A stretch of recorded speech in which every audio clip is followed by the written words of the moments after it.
their reasoning for why media should not talk to LGB Alliance.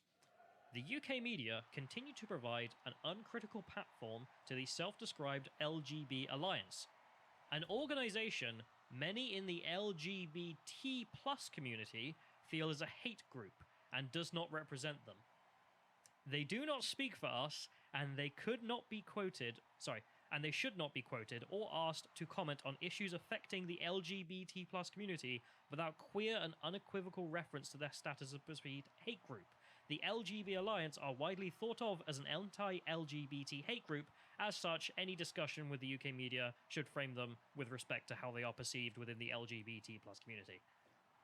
There's a lot of interesting stuff going on there. That's amazing. I like how they have the nerve to be like, yeah, they don't talk for LGB people like us, even though that's who it's made up with. I love it. Like we speak for gays, not them. How can you tell? They don't have the T at the end.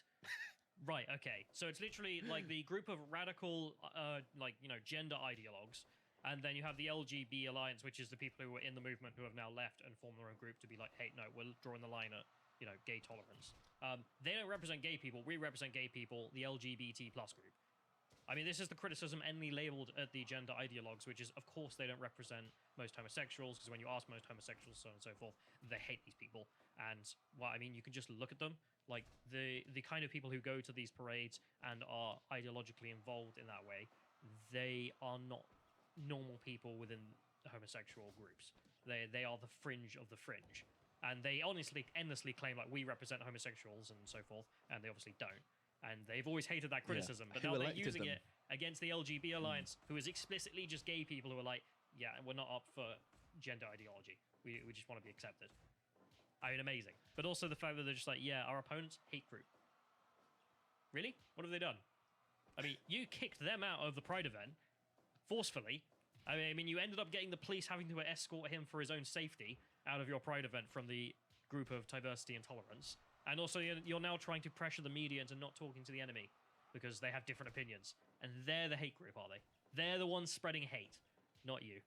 Yeah, it wasn't exactly a chance of love, I heard there. When get out of here, boy. Accusatory fingers, yeah.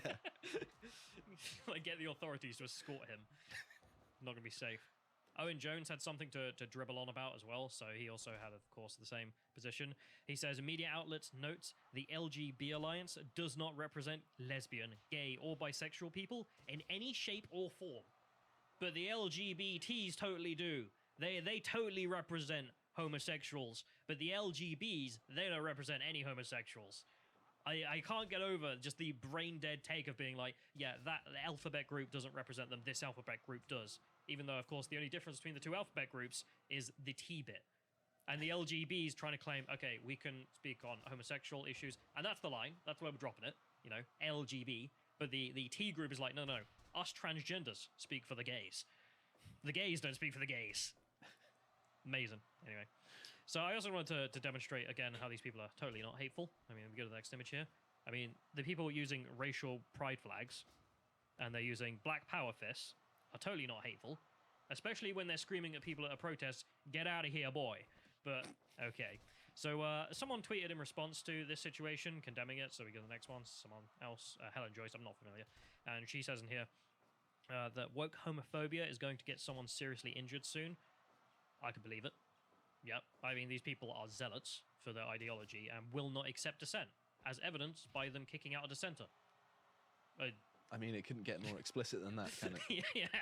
Anyway, but it turns out apparently he was assaulted. So if we go to the next one here, this is some guy who tweeted in response who was very proud that this guy had been bullied out of the entire thing.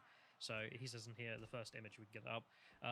Bullying the guy in the LGB Alliance shirt who came to the march is my favorite part of Pride so far. Kiss, kiss. The movement of love and tolerance. I love bullying people. That's entirely what this movement is about. Let's be frank. Well, it seems like it. It's so ironic that something that supposedly came out of protecting people from prejudice and bullying is now becoming the main force in society of doing so to others. Yeah. They've clearly not learned their lessons, have they? He later went on to issue another statement in this, in which he was talking about, like, oh, I tweeted about this earlier. I was celebrating, and still do, the bullying of the guy. However, physical assault is bad, he goes on to say. It's like, right, so the guy ended up apparently getting physically assaulted after the camera stopped rolling. So yeah, he did get injured. He was assaulted. Fantastic, fantastic. That's the way queer wars is growing. They're going to have the LGBs physically fighting the Ts in the streets. Right. Okay. I didn't expect this to come so soon, though. To be fair, I was more expecting the Islamic LGB parade that was planned in Britain to be the spark for this sort of thing, but apparently, yeah.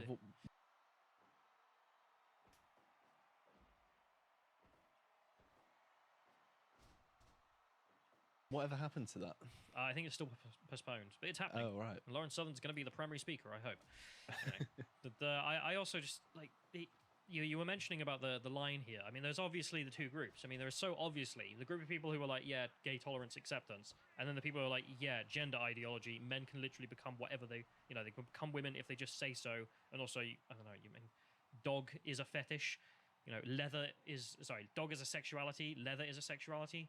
What else is your sexuality? Bunny wearing suits?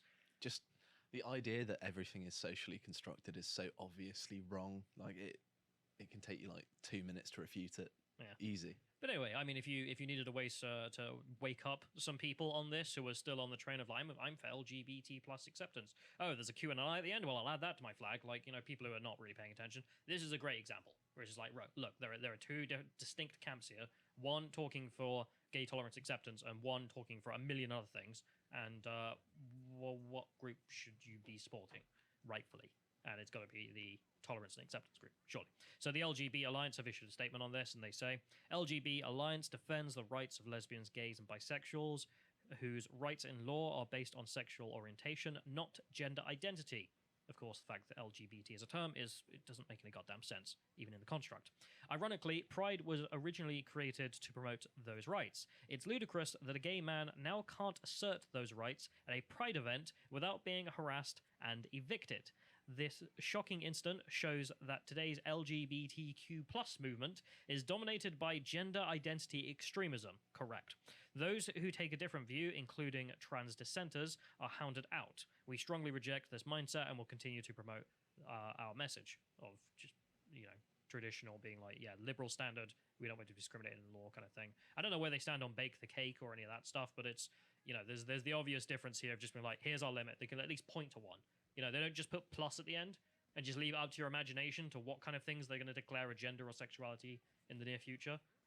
They're pretty upfront about what they actually believe, right? Yeah, we got gays, lesbians, bis, right? Done. That's the end of the conversation. Not plus, in which, I don't know, you can sneak a P in later on, perhaps. I was just thinking that, actually. Yeah, one of the problems these events have. But some people taking memes out of this. You can see this one here.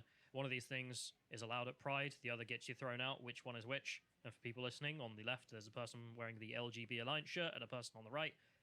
It's three guys in dog costumes wearing nothing but the dog mask, some leather straps, and presumably some underwear. I hope for the love of Christ. Next to some child, a little girl with a pride flag, being like, hey, look, doggy men. I mean, it's disgusting. And yeah, one will get you kicked out, one will get you celebrated by the gender identity extremists. So there's also the question of, will he get justice out of this, the guy who was physically assaulted? Because if he was physically assaulted, that's a crime. And then you can take that to the police. Will he bugger? Because we all know how the police stand on this debate within the queer wars. They are not in agreement with the LGB Alliance, are they? No, they're in agreement with the LGBT Alliance. So how does the LGB group of this queer war ever get justice if they are victims of law breaking, such as being physically assaulted? And with the Spot the Rainbows captain here, and if you scroll down, the rainbow cars that the police are rolling out, they're not going to. They just are not going to at all. The police seem to have, weirdly enough, picked a political side, which is, of course, against their principles, isn't it? They're not allowed to take political stances, but because we had the woman the police woman who got fired for saying Free Palestine at a Free Palestine rally in London, right? There's a whole host of problems with police partisanship in the last year. But